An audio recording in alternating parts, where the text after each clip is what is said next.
It's late summer in these New England hills, and one of the longest of all annual insect migrations is quietly taking shape. The key to this journey is the milkweed plant and a homing instinct carried by the brilliantly colored caterpillars of the monarch butterfly that are feeding on it. This is the fourth and last generation of the season. The caterpillars, the eggs, the pupae, even the adult butterflies of other species can survive the harsh northern winter, but the monarch cannot. After weeks of feeding and fast growth, the 3-inch caterpillar begins the miraculous transformation that will allow it to escape the certain death that winter would bring. In a few hours, the caterpillar has shed its skin, and the hard protective casing of a chrysalis has formed. Inside, an utterly different creature is taking shape. And with it, the instinct to make a great migration.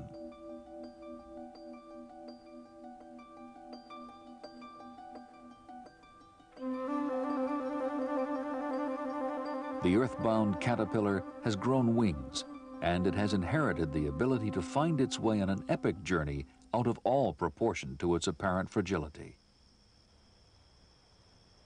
Using a long, slender tongue, it will now stoke up on nectar. Monarchs usually breed and then die within a few weeks, but not this generation. The temperature and day length may keep them from breeding, and that gives them 8 more months of life than their parents.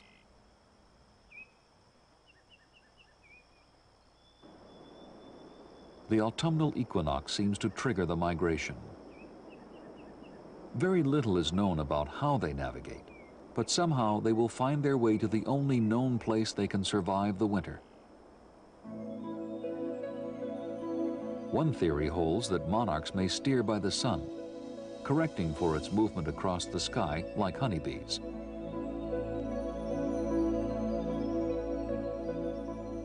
The monarchs that start in New England and eastern Canada have the longest trip.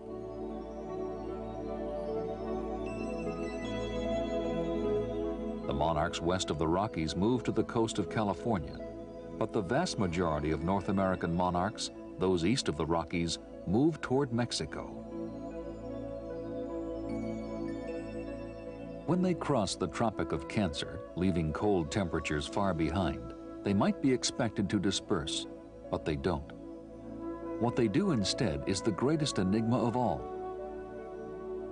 Having crossed half a continent, tens of millions of butterflies converge toward a pinpoint on the map of Mexico. A 30 by 50 mile area of high mountains and Spanish colonial towns.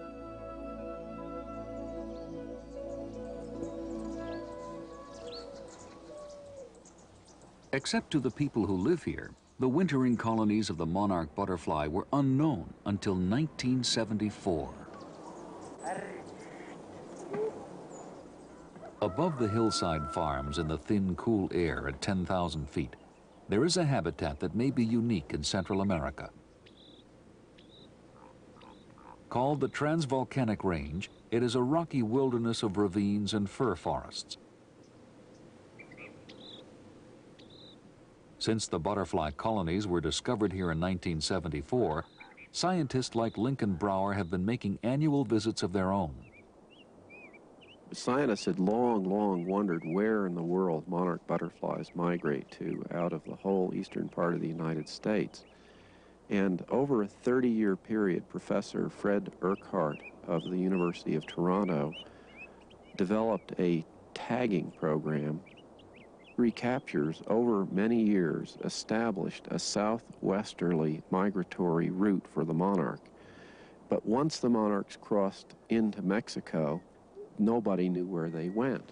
But approximately in 1974, one of Professor Urquhart's associates in Mexico City was traveling through the mountains of Michoacan and came across a hint of the monarchs in the mountains. And then sleuthing the area, he finally discovered this overwintering site. tens of millions of butterflies in this tiny area of Mexico, which had been there since the beginning of time.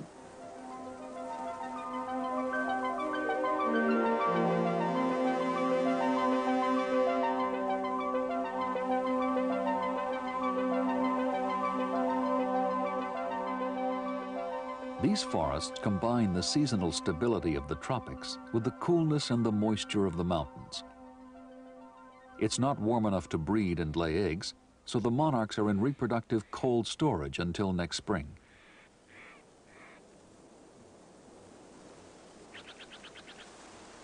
There are known to be about 15 separate colonies in the transvolcanic range.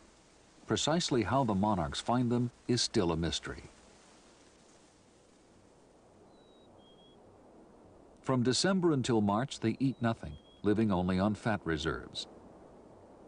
But they must drink water, and a stream is crucial to the location of each of the colonies.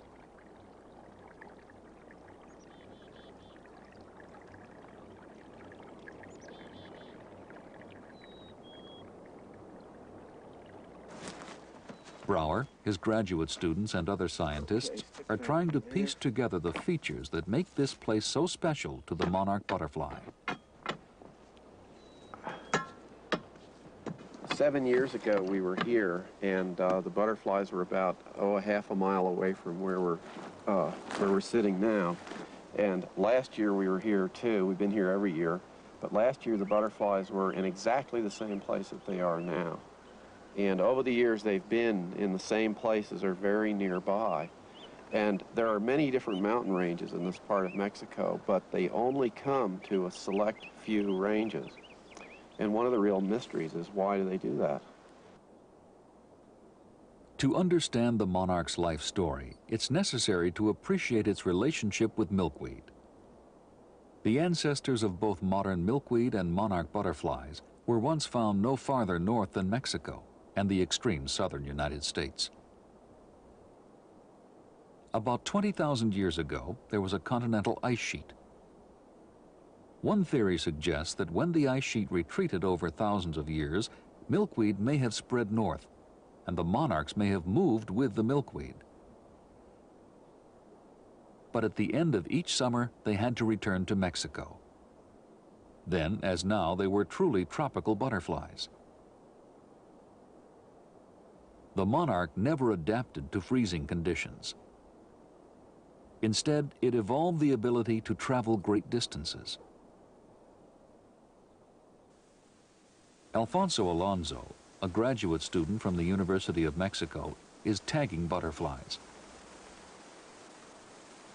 If this butterfly is recovered when it migrates north in the spring, it will add one more facet to the developing pattern of monarch movements. But first, it must survive the winter, usually mild, but not always. Winter storms can be very devastating. In fact, one in 1981, 20% of the colony froze to death that year. We estimated that year that about 10 million butterflies froze to death. And then after that snowstorm, it cleared and it got extremely cold. And thousands of butterflies started dropping out of the clusters over a period of several days.